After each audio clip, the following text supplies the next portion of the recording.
Hello students. आज हम class 10 maths chapter number 1 real number का एक्सरसाइज 1.1 का क्वेश्चन नंबर 3 करने वाले हैं। Question number 3 says find the LCM and HCF of the following integers by applying the prime factorisation method. हमें दिए गए इंटीजर्स के लिए एलसीएम और एचसीएफ फाइंड करना है। कौन से मेथड से? प्राइम फैक्टराइजेशन मेथड से। ठीक है, नंबर्स क्या क्या है? फर्स्ट वाले में 12, 15 एंड 21। यहाँ पे 12 का प्राइम फैक्टराइजेशन करेंगे तो 12 का प्राइम फैक्टराइजेशन क्या हो जाएगा? 2 6 जा 12, 2 3 जा 6 एंड 3 1 जा 3।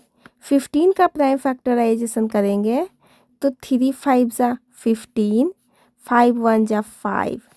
21 का प्राइम फैक्टराइजेशन करेंगे तो 3 7 जा 21, 7 1 जा 7। तो यहाँ पे 12 हो गया इक्वल टू 2 मल्टीप्लाई में 3।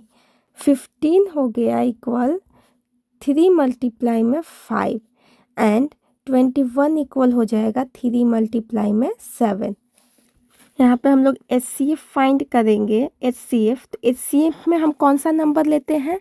जो तीनों में कॉमन हो और उसका मिनिमम पावर लेते हैं। तो यहाँ पे तीनों में कॉमन सिर्फ 3 है और 3 का मिनिमम पावर क्या है? 1 है। तो हम लोग क्या करेंगे? एचसीएफ हमारा क्या आ जाएगा? 3 आ जाएगा। एलसीएम फाइंड करेंगे तो एलसीएम हम लोग कैसे फाइंड करते हैं? जो तीनों में कॉमन हो उसका मैक्सिमम पावर लेते हैं और जो नंबर कॉमन नहीं है उसे हम लोग मल्टीप्लाई कर लेते हैं। मतलब 2 कॉमन नहीं है तो 2 को मल्टीप्लाई करेंगे। यहाँ पे 3 कॉमन है तो एक ही 3 लेंगे। 5 मल्टीप्लाई में 7। इन सबको जब हम मल्टीप्लाई करेंगे तो हमारा आ जाएगा 420। तो यहाँ पे एचसीएफ हो गया 3 एंड एलसीएम हो गया 420। नेक्स्ट है 17, 23 एंड 29। 17 को हम लोग किससे डिवाइड कर सकते हैं? 17 से ही। 17 1 जा 17। 23 को किससे डिवाइड करेंगे? 23 से। 23 1 जा 23। 29 को किससे डिवाइड करेंगे? 29 से। 29 1 जा 29। तो यहाँ पे 17 इक्वल हो जाएगा 17 मल्टीप्लाई में 1। 23 इक्वल हो जाएगा 23 मल्टीप्लाई में 1 एंड 29 इक्वल हो जाएगा 29 मल्टीप्लाई में 1। तो एचसीएफ किसके बराबर आ जाएगा? एचसीएफ, जब कोई भी नंबर कॉमन नहीं होता है तो एचसीएफ क्या हो जाता है? 1 के इक्वल हो जाता है। और एलसीएम क्या हो जाएगा? तीनों नंबर्स को हम लोग मल्टीप्लाई करेंगे। 17 मल्टीप्लाई में 23 मल्टीप्लाई में 29। जब हम इन तीनों को मल्टीप्लाई करेंगे तो हमारा आएगा 11339। अगला है 8, 9 एंड 25। 8 का प्राइम फैक्टराइजेशन करेंगे। 2 4 जा 8, 2 2 जा 4 एंड 2 1 जा 2। 9 का प्राइम फैक्टराइजेशन करेंगे। 3 3 जा 9, 3 1 जा 3। 25 का प्राइम फैक्टराइजेशन करेंगे। 5 5 जा 25 एंड 5 1 जा 5।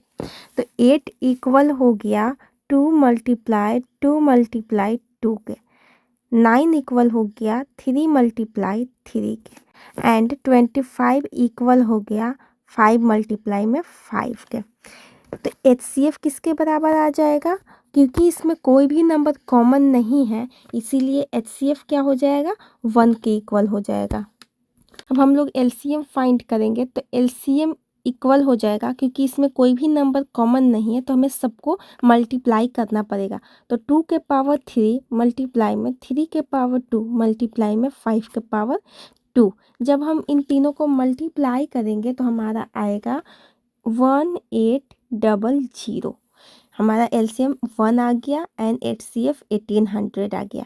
आई होप आप लोगों को समझ में आया क्वेश्चन। अगर आप लोगों को पीडीएफ नोट्स साइंस का चाहिए तो डिस्क्रिप्शन बॉक्स में लिंक दिया हुआ है।